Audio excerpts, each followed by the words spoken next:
Amigos, 7:34. Antes de continuar, siempre le damos recomendaciones para el consumo eficiente de energía. Ese cargador enchufado todo el día parece inofensivo, pero consume energía igual que una lamparita encendida en la mesa de noche. Desenchúfelo cuando no lo esté usando. Y recuerda que incluso los pequeños gestos cuentan como siempre.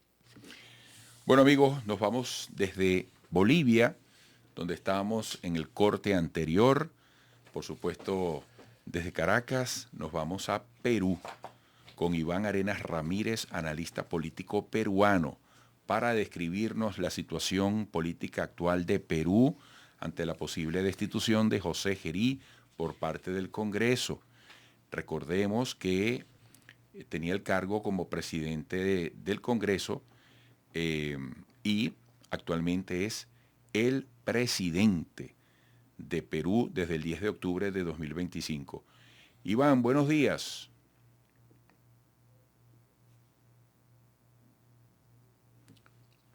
Bueno, A ver, estamos. si retomamos el contacto.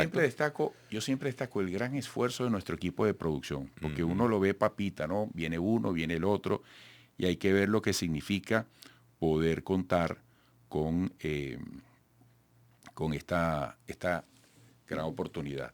Iván Arenas Ramírez, ¿nos escuchas? Buenos días desde Caracas. Sí, muy buenos días, les escucho.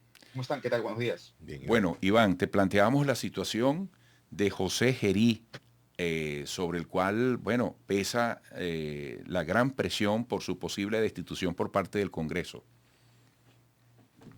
Mira, la situación en el Perú es bastante compleja, la situación política, acuérdate del día 10, hace aproximadamente más de ya 10 días exactamente, el Congreso de la República destituyó a la presidenta Dina Boluarte en ese momento y asumió por sucesión republicana, por sucesión constitucional, asumió quién era en ese momento el presidente del Parlamento, es decir, del Legislativo, el Congreso de la República, que era en ese momento el señor Gerí.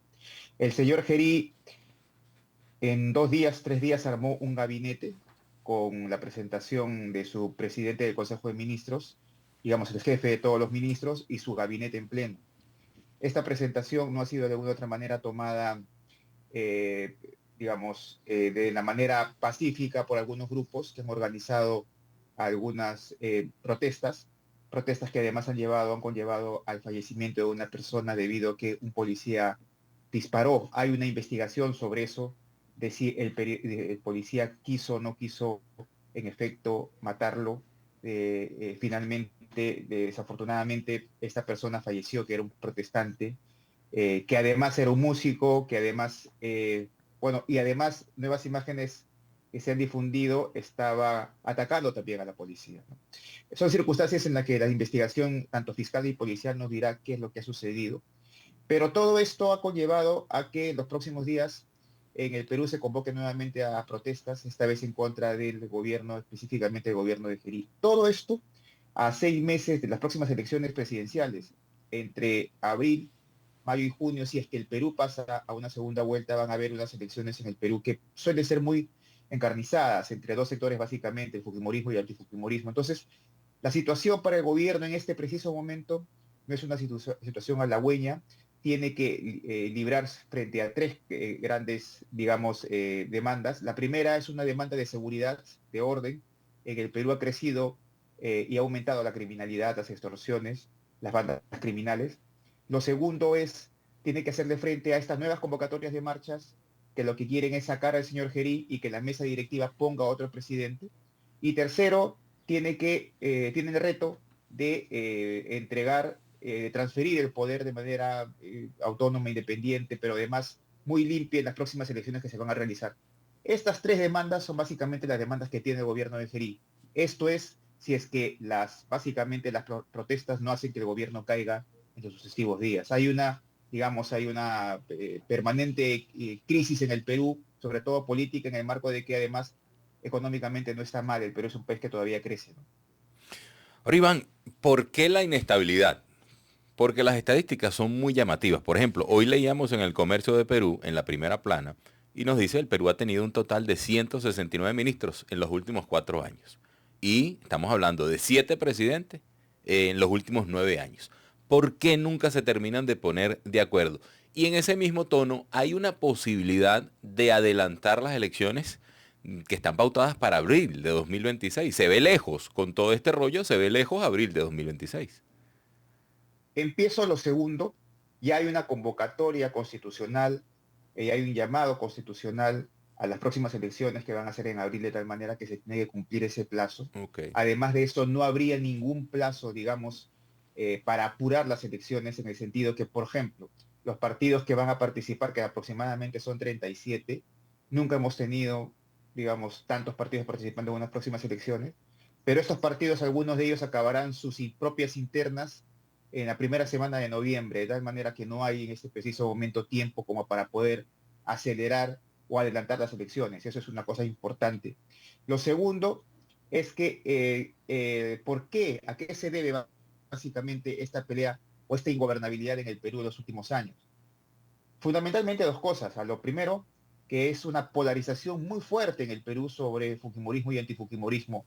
El fujimorismo es básicamente el legado político a través de Fuerza Popular de Alberto Fujimori y de su hija Keiko Fujimori, que han perdido, si no me equivoco, 3 elecciones y de manera directa, debido básicamente al auge de lo que se llama el antifujimorismo, donde puede caber gente de izquierda, liberales, gente de derecha, progresista.